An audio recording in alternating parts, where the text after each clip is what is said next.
Bismillahirrahmanirrahim. Assalamualaikum warahmatullahi wabarakatuh. Waalaikumsalam warahmatullahi wabarakatuh. Alhamdulillahirabbil alamin wa bihi nasta'in ala umuri dunya wa din wa ala alihi washabihi ajmain.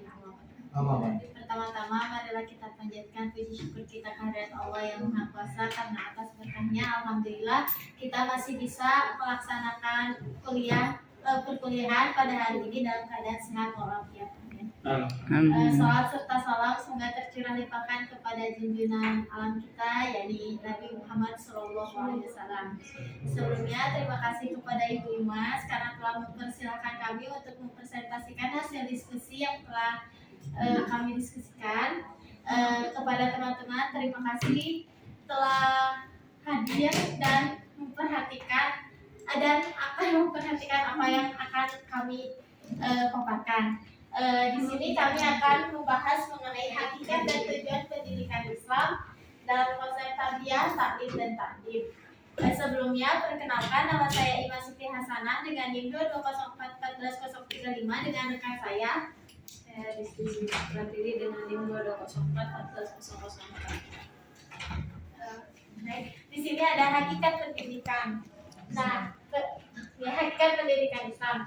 Tapi sebelum membahas pada hakikat pendidikan Islam, tentunya kita harus mengetahui apa itu pendidikan. Nah, pendidikan itu berasal dari bahasa Yunani yang yaitu pedagogi yang diartikan sebagai pengajar anak-anak, dan dalam bahasa Inggris adalah kata education yang diartikan sebagai pengembangan. Dalam bahasa Arab disebut sebagai tarbiyah yang diartikan sebagai seorang pendidik. Lalu dalam bahasa Indonesia kata pendidikan itu berawal dari kata didik yang diawali dengan kata pen dan diakhiri dengan kata an, jadi pendidikan. Nah, ini itu pendidikan dalam bahasa Indonesia itu diartikan sebagai sebuah tindakan baik tentang hal, metode maupun yang lainnya. Jadi pendidikan itu merupakan sebuah usaha yang dapat dipengaruhi dan sangat mempengaruhi sebagai pertumbuhan seseorang atau kelompok agar dapat berkembang dan tercapai sesuai dengan tujuannya sesuai dengan taraf hidup yang sangat tinggi dalam arti spiritual. Di sini ada pengertian pendidikan menurut para ahli. Pertama itu ada menurut Purbakawaca dan Harahap. Beliau berpendapat bahwa pendidikan itu selalu diartikan sebagai usaha sadar oleh orang dewasa untuk membawa seorang anak kepada kedewasaan yang dapat menimbulkan tanggung jawab moral dan segala perbuatannya. Yang kedua, ada pendapat dari Huzain Arifin dalam sebuah bukunya berpendapat bahwa pendidikan Islam merupakan sebuah upaya yang dikembangkan dan ditingkatkan kepada manusia, baik itu berkaitan dengan aspek mental maupun fisik, dan wajib dilakukan selangkah demi selangkah, jadi harus berproses bertahap gitu. Nah, maka dari itu dapat disimpulkan bahwa pendidikan Islam itu merupakan pendidikan yang berlandaskan Islam, yaitu proses pembimbingan atau bimbingan kepada manusia yang mencakup jasmani dan rohaninya sesuai atau berdasarkan dengan ajaran dan norma agama atau sesuai dengan nilai-nilai agama Islam agar terbentuknya kepribadian yang utama menurut aturan Islam dalam kehidupan sehingga kelak memperoleh kebahagiaan di dunia maupun di akhirat. Di sini ada tujuan pendidikan Islam. Ada dua pendapat. Pertama itu menurut Asy-Syaibani dan yang kedua menurut Hasan Manggulung. Tujuan pendidikan Islam menurut Asy-Syaibani adalah perubahan yang diinginkan dan diusahakan oleh proses pendidikan atau usaha pendidikan untuk mencapainya, baik pada tingkah lakunya dan pada kehidupan pribadinya atau pada kehidupan masyarakat dan pada alam sekitarnya. Jadi pendidikan Islam, tujuan pendidikan Islam menurut Asy-Syaibani ini baik dalam hidupnya, baik dalam lingkungan masyarakat atau lingkungan sekitar. Kemudian ada menurut Hasan Langgulung. Nah, menurut Hasan Langgulung tujuan pendidikan itu terbagi menjadi 3. Pertama itu ada tujuan akhir pendidikan, kedua tujuan umum pendidikan, dan yang ketiga tujuan khusus pendidikan. Nah, tujuan akhir pendidikan itu berkaitan dengan tujuan hidup manusia di dunia, yaitu sebagai khalifah di muka bumi ini, sebagai pemimpin.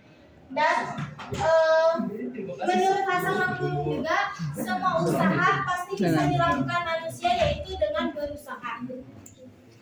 Kemudian ada tujuan umum pendidikan.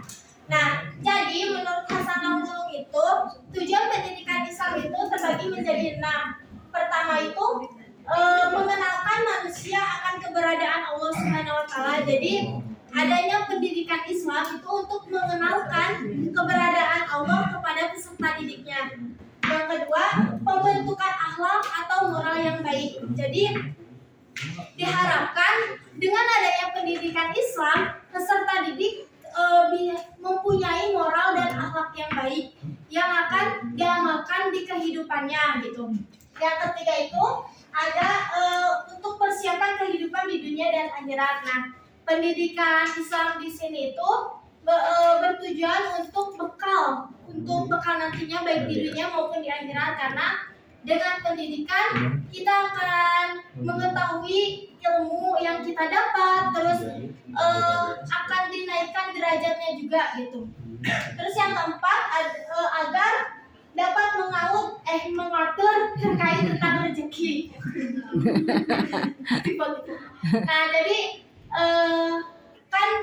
sekarang juga banyak dilihat gitu ya dalam dunia nyata, bahwa dengan pendidikan yang berpendidikan tinggi rata-rata sudah mempunyai pekerjaan yang layak, yang mapan. Nah, itu kan bisa mengatur rezeki gitu, datangnya rezeki itu mudah gitu dengan pendidikan gitu ya.